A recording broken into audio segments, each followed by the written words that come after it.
नमस्कार दोस्तों, कैसे हैं आप सब। रेहान भारतीय सेना में काम करने वाला एक ईमानदार और कर्तव्यनिष्ठ जवान था।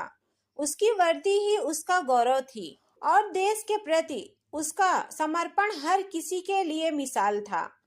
गांव के लोग उसे वीर जवान कहकर बुलाते थे। रेहान ने मीना से शादी की थी, जो एक बेहद खूबसूरत, सादगी से भरी और पारिवारिक मूल्यों में विश्वास रखने वाली महिला थी।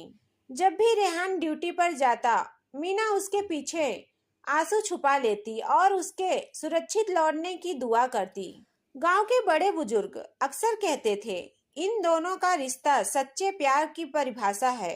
लेकिन प्यार का यह बंधन, जिसे अटूट माना जाता था, वक्त और हालात की परीक्षा में खंडित होने वाला था। रेहान की पोस्टिंग उस बार 6 महीने की थी। गांव में मीना का दिन रात काम में व्यस्त रहना उसे कभी कभी अकेला महसूस कराता था। ऐसे में राजू, जो गांव का दूध वाला था, मीना की जिंदगी में एक नई चिंगारी लेकर आया। राजू की आदत थी मजाक करना और मीठी बातें करना। वह मीना से कहता, भाभी जी, आपके जैसी खूबसूरती पूरे गांव में नहीं है। आपको देखकर तो दूध भी कुछ ज्यादा ही फीका लगता है। मीना इसे हंसकर टाल देती, लेकिन धीरे धीरे राजू की बातों का असर उसके मन पर पड़ने लगा। हर सुबह जब राजू दूध लेकर आता तो वो घर के बाहर ज्यादा देर तक रुकने लगा। कभी मीना से खेतों की बात करता तो कभी गांव की। एक दिन उसने मीना से कहा, आप इतनी अकेली रहती हैं, कोई भी होता तो वो टूट जाता।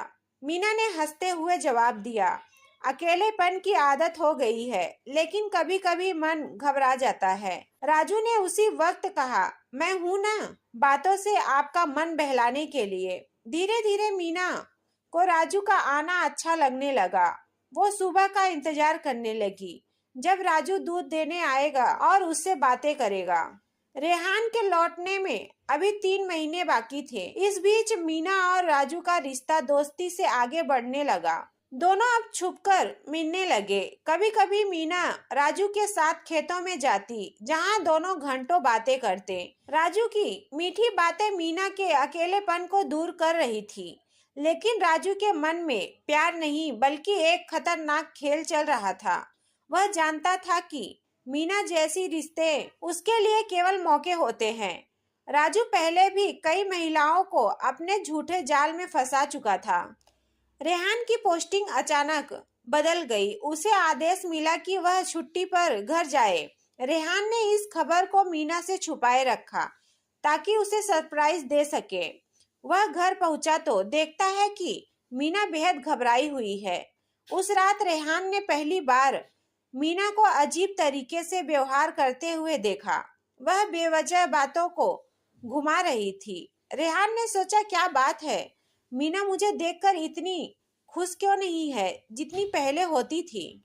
अकेले कुछ दिनों में रेहान ने महसूस किया कि मीना के हाव भाव बदल चुके हैं। एक दिन उसने देखा कि मीना रात को किसी से फोन पर बात कर रही है।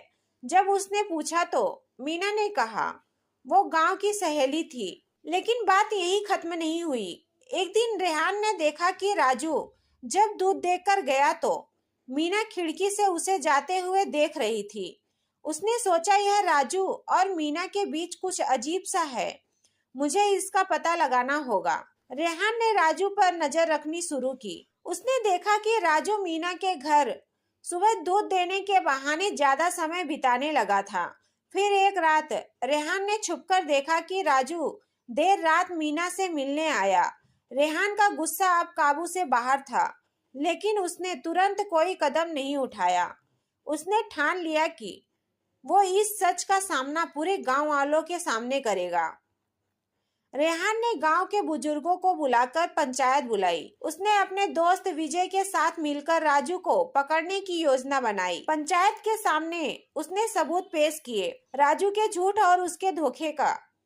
पंचायत ने फैसला सुनाया कि राजू को गांव से निकाल दिया जाए।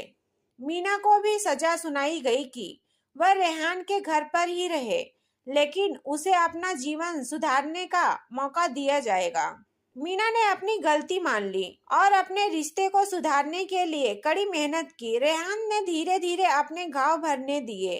वह मीना को एक और मौका देने को तैयार था, लेकिन उसने कहा, अगर फिर से मेरा भरोसा टूटा तो मैं सब खत्म कर दूंगा। मीना ने उस दिन से रेहान के लिए पूरी तरह समर्पित होकर अपनी नई जिंदगी शुरू की। राजू के जाने के बाद गांव में सब कुछ शांत हो गया, लेकिन यह कहानी हमेशा याद रखी गई। दोस्तों, यह कहानी दर्शाती है कि भरोसे की नाव पर ही रिश्ते टिकते हैं। अगर उस भरोसे में दरार आए तो उसे भरने के लिए सच्चे प्रयास जरूरी हैं। तो दोस्तों, इस कहानी के बारे में आपकी क्या राय है? उम्मीद करती हूँ दोस्तों आपको ये कहानी पसंद आई होगी। कहानी पसंद आई हो तो वीडियो को लाइक शेयर करें और हाँ, नोटिफिकेशन बेल को जरूर दबाएं ताकि अगली अपडेट आपको सबसे पहले मिल सके। धन्यवाद।